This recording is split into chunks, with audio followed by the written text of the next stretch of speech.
जय श्री कृष्णा। राधे राधे भक्तजनों, आज आप सुने आषाढ़ मास का अंतिम प्रदोष व्रत कब है? 7 या 8 जुलाई। जानिए शुभ मुहूर्त और महताओ। 2025 भगवान भोलेनाथ को समर्पित प्रदोष व्रत हर महीने की त्रयोदशी तिथि को रखा जाता है। आषाढ़ मास के शुक्ल पक्ष की त्रयोदशी तिथि पर आषाढ़ महीने का अंतिम और जुलाई का पहला प्रदोष व्रत होगा। इस दिन भगवान शिव और माता पार्वती की पूजा की जाती है। जुलाई का पहला प्रदोष व्रत कब रखा जाएगा, इसका शुभ मुहूर्त और महत्व क्या है, आइए जानते हैं। प्रदोष व्रत का शुभ मुहूर्त क्या है?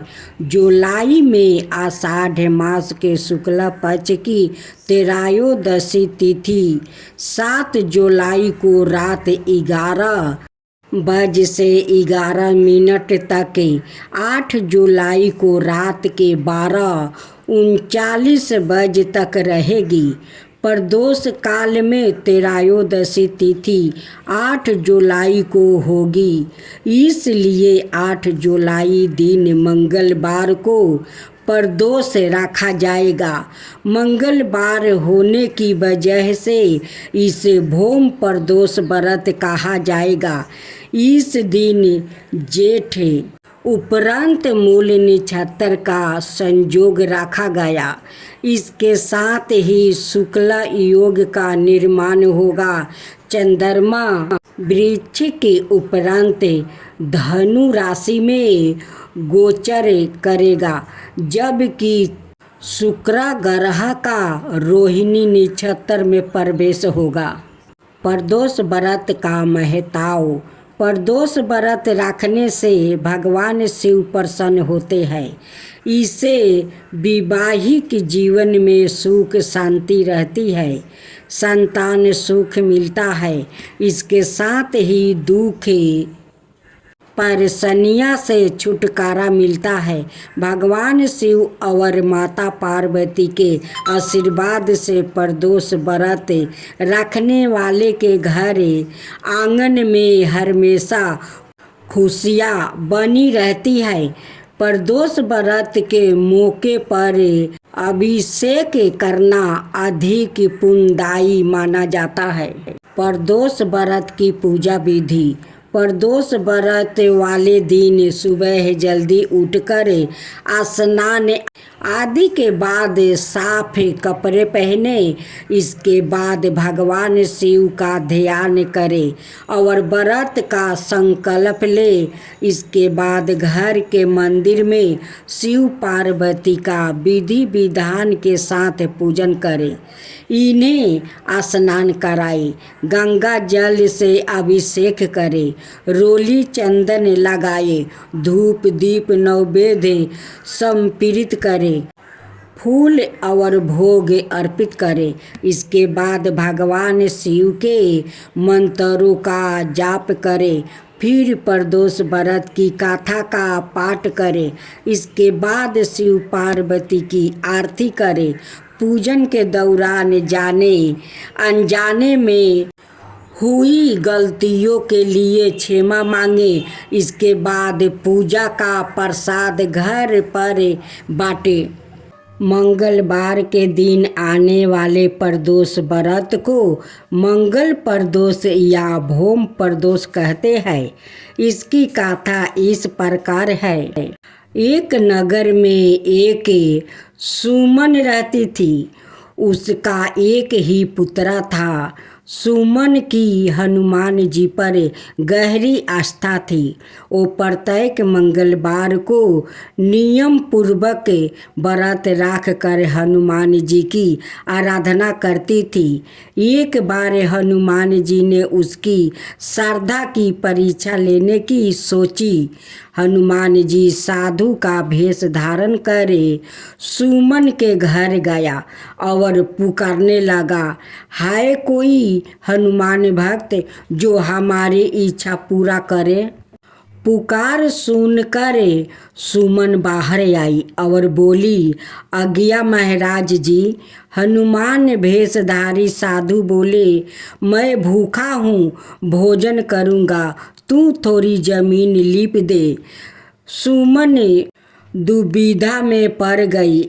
अंते हाथ जोड़कर बोली, महाराज, लिपने और मिट्टी खोदने के अतिरिक्त आप कोई दूसरी आज्ञा दे, मैं अवश्य पूर्ण करूँगी। साधु ने 3 बार प्रतिज्ञा करने के बाद कहा, तुम अपने बेटे को बुलाओ, मैं उसकी पीठ पर आग जलाकर भोजन बनाऊंगा।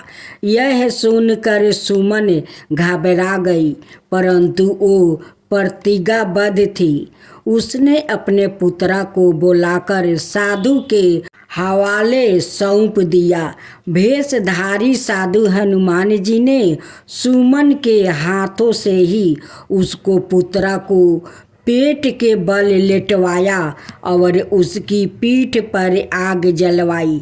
आग जलाकर दुखी मन से सुमन अपने घर में चली गई। इधर भोजन बनाकर साधु ने सुमन को बुलाकर कहा, तुम अपने पुत्रा को पुकारो ताकि वो भी आकर भोग लगा ले। इस पर सुमन बोली, उसका नाम लेकर मुझे और कष्ट ना पहुँचाओ। लेकिन जब साधु महाराज नहीं माने तो सुमन ने अपने पुत्रा को आवाज़ लगाई। अपने पुत्रा को जीवित देखे सुमन को बहुत आश्चर्य हुआ और वो साधु के चरणों में गिर पड़ी। हनुमान जी अपने वास्तविक रूप में प्रकट हुआ और सुमन को भक्ति का आशीर्वाद दिया। हनुमान जी की जन्म संपूर्ण का था। भीम को वन में घूमते हुए एक बूढ़ा बांदर दिखाई दिया। वो एक बहुत बड़ी आहू वाला बांदर था, जिसकी पूंछ बहुत लंबी थी और उसकी पूंछ भीम के रास्ते में थी। भीम बहुत ही घमंडी था। अगर उसके रास्ते में कोई आता तो उसे पीछे हटाकर भीम को रास्ता देना पड़ता। और इन 12 बरस के दौरान पांडवों को जिस लाज का सम्मान करना पड़ा, उसकी वजह से वो बहुत गुस्से भी हो गया। जब कोई घमंडी इंसान गुस्से भी हो जाता है तो वो मूर्ख हो जाता है।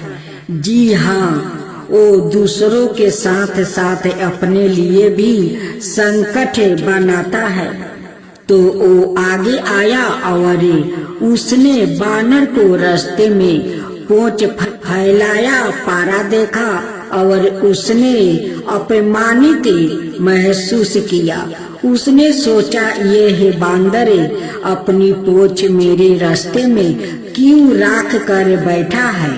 उसने कहा, हे बांदर, तुम अपनी पूंछ हटा लो, क्योंकि भारत में लोग दूसरों के अंग लांघ कर आगे नहीं जाते और कोई बैठा या लेटा हो तो आप उसके अंगों को लंघन कर नहीं जाते। इसे अशुभ माना जाता है। अगर वैज्ञानिक लिहाज से देखो तो भी यह कई कारणों से गलत है, पर अभी हम उनके बारे में विस्तार से बात करेंगे। तो पारंपरिक किस्म के लोग दूसरे के अंग लांघ कर आगे नहीं जाते हैं। अगर कोई बैठा यह लेटा हो तो वो एक ओर से घूम कर जाते हैं। आप में से बहुत से लोग आदत की वजह से ऐसा करते हैं, क्योंकि आपने माता पिता को ऐसा करते देखा है। क्या आपने यह देखा हो सकता है कि आपको ना पाता हो कि ऐसा क्यों करते हैं, पर आप किसी को नहीं लांघते। भारत में जन्मे लोग अक्सर लोग को लांघ कर नहीं जाते। तो उसने कहा, यह पोछ रास्ते से हटा लो, मुझे जाना है। बांदर ने कहा कि मैं इतना बूढ़ा हूँ कि अपनी पोछ भी नहीं हिला सकता, तुम ही इसे क्यों नहीं हटा देते हो? भीम ने कहा, ठीक है। भीम ने हाथ नीचे किया और पोछ को हटाना चाहा, पर वो तो टस से मस नहीं हुई। उसने अपने दोनों हाथों का जोर लगा दिया, पर फिर भी पोछ नहीं हिली। भीम को विश्वास नहीं हुआ। भीम को अपने बल पर बहुत घमंड था और उसे लगता था कि वो धरती का सबसे शक्तिशाली प्राणी है। नागाओं द्वारा दिए गए 9 पाषाण घोल से उसकी ताकत और बढ़ गई थी। वो हमेशा अपने बल को बढ़ाने के लिए कसरत करता रहता था और आज एक बांदर की पोछ नहीं हिला पा रहा था। वो इस अपमान को सह नहीं सका। उसने अपनी ओर से बहुत कोशिश की, पर उसे उठा नहीं पाया। फिर वो अपने घुटने के बल बैठकर बोला, आप कौन है? अगर मैं इस पोछ को नहीं हटा सका तो आप केवल बानर नहीं है, आप कौन है? तब उस बानर ने बताया कि वो रामायण काल के हनुमान थे। रामायण महाभारत का ही एक अंग है। बहुत समय बाद वाल्मीकि ने इस गाथा को एक महाकाव्य के रूप में अलग पहचान दिया। अन्यथा रामायण महाभारत का ही एक अंग थी। यह एक लंबा महाकाव्य था। वाल्मीकि ने इसे अलग किया और राम का महाकाव्य बना दिया। अन्यथा वो भी कृष्णा के पहली अनुमा जीवन में खो जाते। तब हनुमान ने कहा, भले ही तुम्हारे पास कितना भी बल क्यों ना हो, अगर तुम्हारे पास श्रद्धा और विनय नहीं है तो तुम्हारा वतन होगा। तो ये 2 सबक जो अर्जुन और भीम के लिए थे, उन्हें एक तरह से उन दोनों के लिए राचा गया था, क्योंकि उनमें इन गुणों का अभाव था। अनाथ सब ठीक था, केवल उनके भीतर थोड़ा घमंड था। उन्हें लगता था कि उन्हें कोई नहीं हरा सकता। उन्हें लगता था कि वो कुछ भी कर सकते हैं। कृष्णा उन्हें निरंतर याद दिलाते रहते हैं, यहाँ तक कि रणभूमि में भी उन्हें बस यही याद दिलाते रहे हैं। इससे कोई अंतर नहीं पड़ता कि आप कौन है। दूसरे पक्ष के लोग मूर्ख नहीं है, वो भी योग्य है। घमंड मत करो, तुम सवाई को मार दोगे। वो अर्जुन को निरंतर कहते हैं कि वो शत्रु के तीर से नहीं मारा जाएगा, वो एक दिन अपने घमंड से वो मारा जाएगा। अगर उसने घमंड को नहीं छोड़ा तो उसे एक दुर्भाग्यपूर्ण मृत्यु का सामना करना होगा। इस तरह सिंह से मिला अपमान और हनुमान से मिला अपमान, यह दोनों परिस्थितियां उनके लिए इस तरह प्रस्तुति की गई ताकि यह 2 लोग अपने इस दुर्घीन से छुटकारा पा सके और उस कार्य के लिए सही तरह से तैयार हो सके जो उनके लिए सोचा गया था। जेठ माह के मंगलवार को 12 मंगल और बुधवा मंगल कहते हैं। आखिर इसे 12 मंगल क्यों माना जाता है? दक्षिण भारत की मान्यता के अनुसार इनमें से किसी एक मंगलवार को प्रभु श्री राम और हनुमान जी का मिलन हुआ था और एक को हनुमान जी का जन्म। इस दिन हनुमान जी की पूजा करने से जीवन की सभी सुख तकलीफों दूर हो जाती है। वाणी महाभारत काल में एक बार भीम सेवत कमल की तलाश में गंधे मदन पर्वत पर चला गया। वहाँ उन्होंने एक बूढ़े बांदर को रास्ते में लेटे हुए देखा और उसे अपनी पोंछ हटाने के लिए कहा। हनुमान जी ने कहा कि यदि तुम्हें ताकतवर हो तो तुम ही हटा लो। भीम ने अपनी पूरी शक्ति से पोंछ हटाने का प्रयास किया लेकिन नहीं हटा पाया। भीम का घमंड चूर चूर हो गया। जब यह घटना घटी थी तब मंगलवार था, इसलिए इस मंगलवार को बुधवा मंगल कहा जाता है। दूसरी गाथा के अनुसार सीता जी की खोज करते हुए भगवान श्री राम जी से हनुमान जी का मिलन प्रिया पुरोहित के रूप में इसी दिन हुआ था।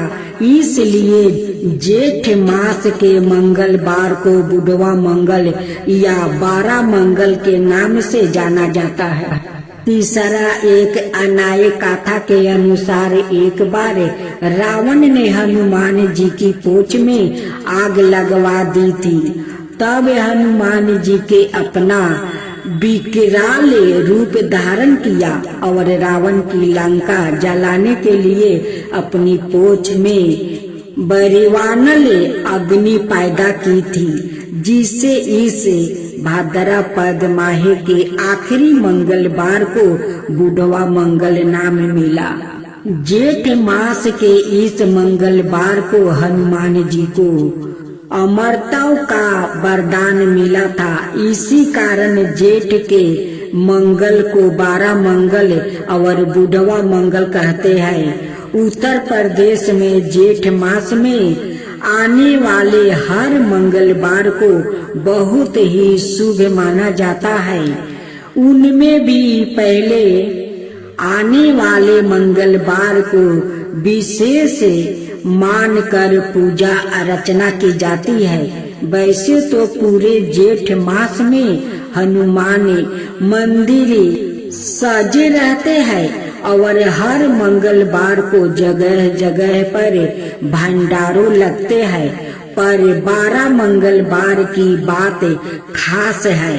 यह दिन केवल एक ही धर्म का परिचायक नहीं है बल्कि सबर धर्म एकता का प्रतीक है।